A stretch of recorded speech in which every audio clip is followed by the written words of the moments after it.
मालूम कि यहाँ कुछ तो गड़बड़ है। चलो भाई देखो अब मैं क्या कर। प्यारी समझ गई।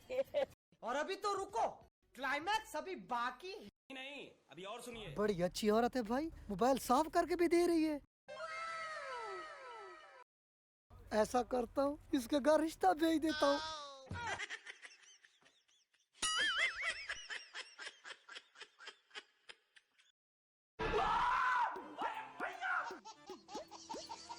ये सब क्या देखना पड़ रहा है? क्या है, मैं अंधा हूँ।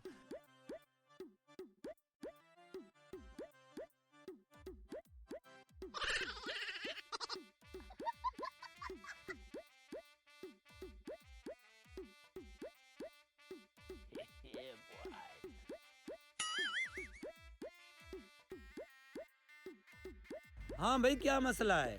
ओ भाईजान, आपके घर की औरत मेरा मोबाइल लेके भाग गई है। हमारे घर की औरत?